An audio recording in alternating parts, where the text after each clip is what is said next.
राजन, देवी गार्गी पधारी है।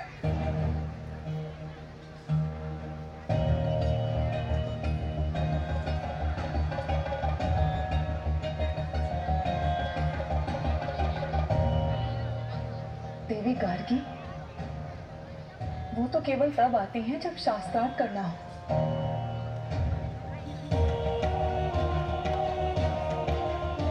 और इस समय मिथिला में ऐसा कोई विद्वान नहीं जो उनके समक्ष खड़ा होने का साहस कर सके। यदि चुनौती ना मिली तो ज्ञान का केंद्र होने का मिथिला की प्रतिष्ठा माटी में मिल जाएगी आर्य।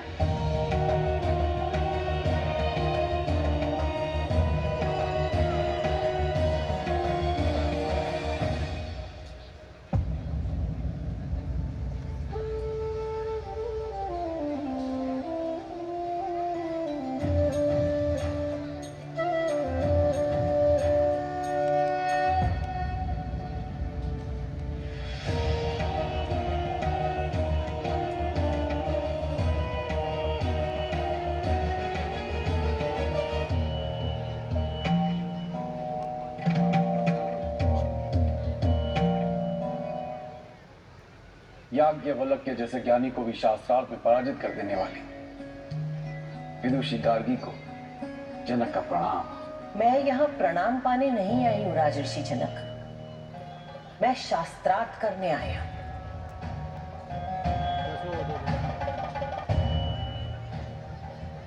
क्या हुआ?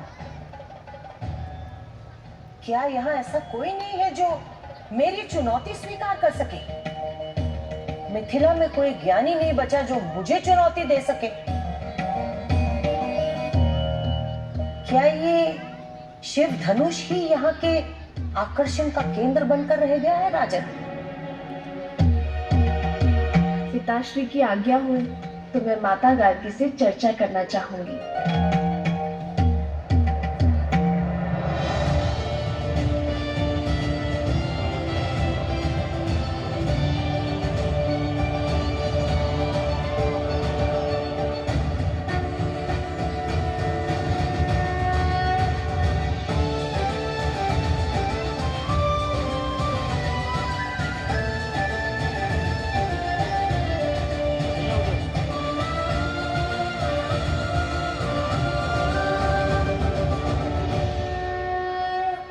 ये वही बालिका है ना जिसने बचपन में खेल खेल में ही शिव धनुष उठा लिया था?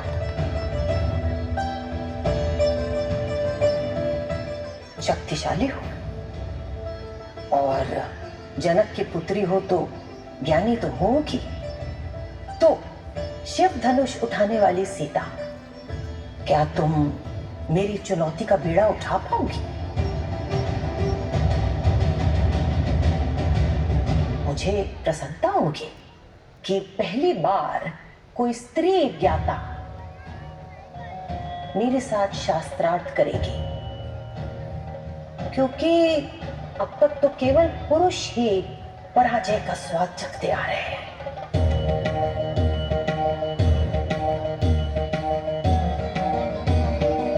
पराजय विजय तो युद्ध क्षेत्र में होती है ना माता।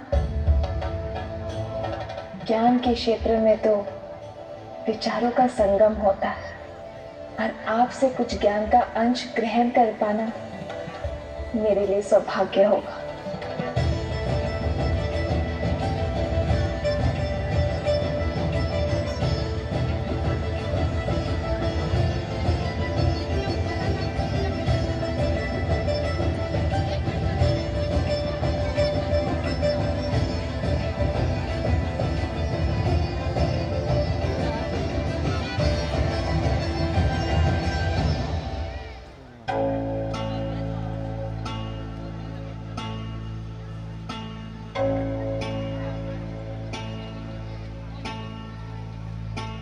ये पुष्पहार पहन लो सीता।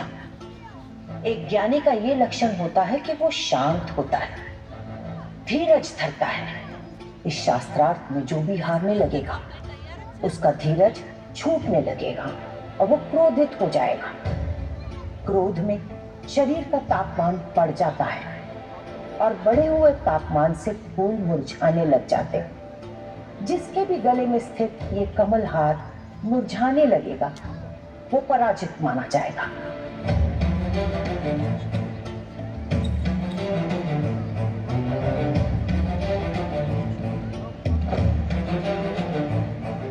जो आज्ञा माता, परंतु मेरा ध्यान तो केवल आपसे अर्जित ज्ञान पुष्प पर ही रहेगा।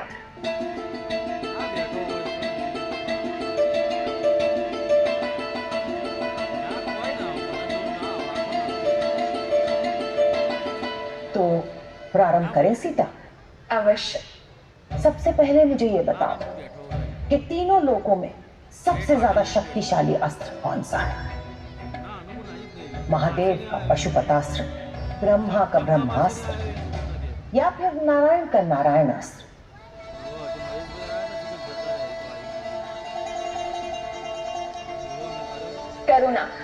करुणास्त्र से बड़ा कोई अस्त्र नहीं है माता। करुणा का अस्त्र, ये कौन सा अस्त्र होता है सीता? हम अस्त्र क्यों बनाते हैं माता? सब पर विजय पाने के लिए ना।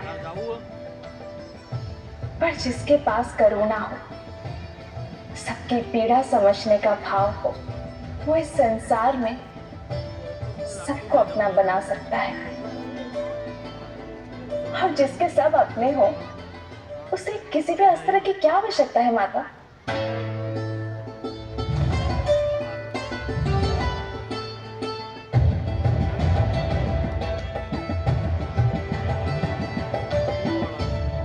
अच्छा, अब मुझे ये बताओ कि सबसे ज्यादा महत्वपूर्ण समय कौन सा होता है और सबसे ज्यादा महत्वपूर्ण व्यक्ति कौन होता है?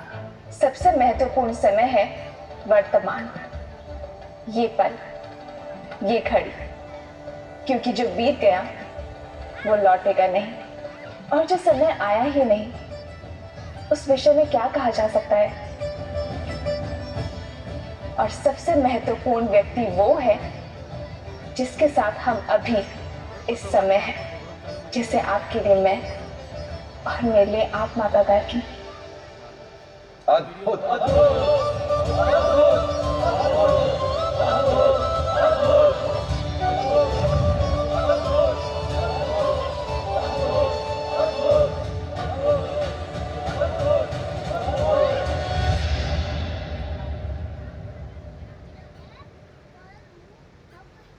प्रकाश से भी ज्यादा अधिक वेग किसका है? मन का, जो पल भर में तीनों लोगों के पार जा सकता है।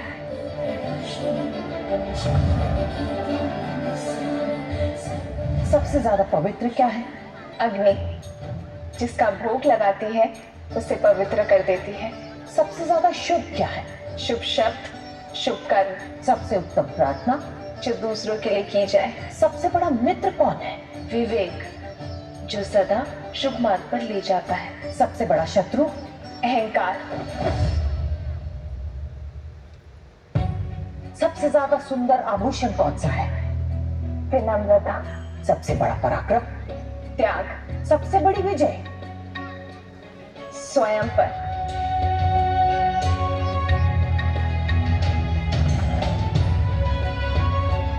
अब एक आखिरी प्रश्न, त्रिदेवों में सबसे बड़ा कौन है?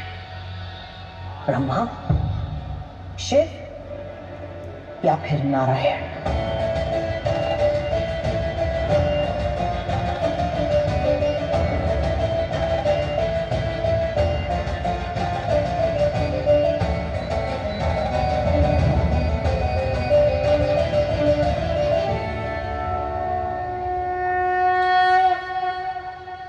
नर।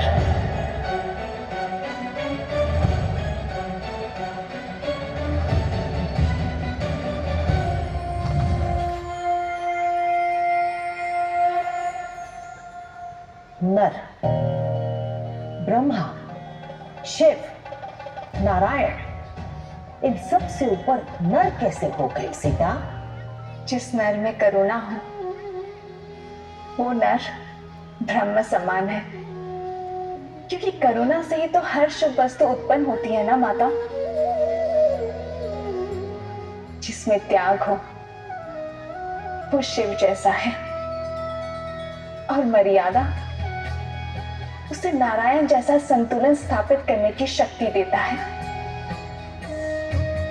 तो जिस नर में ये तीनों गुण हो, तो नर त्रिदेव जैसा महान बन सकता है देवी।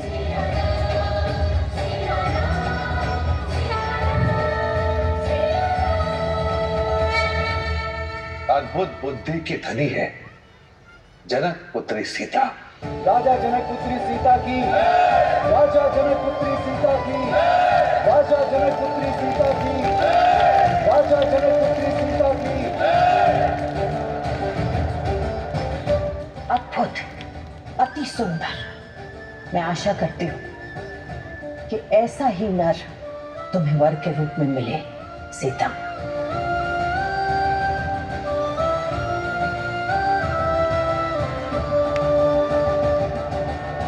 मैं यहाँ शास्त्रार्थ करने के लिए तो आती रही हूँ राजा जनक, पर इस बार शास्त्रों का और जीवन का जो ये नया रूप मुझे सीता ने समझाया है, मैं इससे बहुत प्रभावित हुई हूं।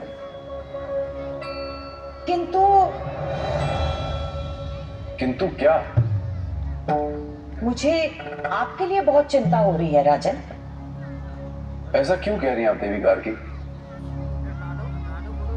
आप अपनी इस विलक्षण और ज्ञानवती पुत्री की तरह ही योग्य वर ढूंढ पाएंगे?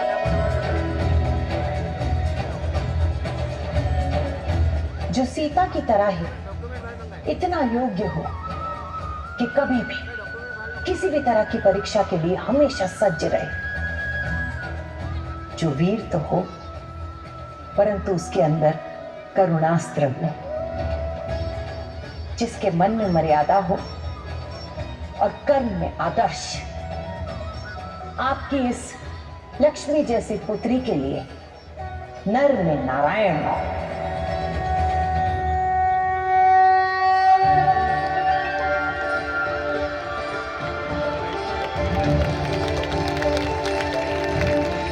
खूब सरस, सरस मजानो।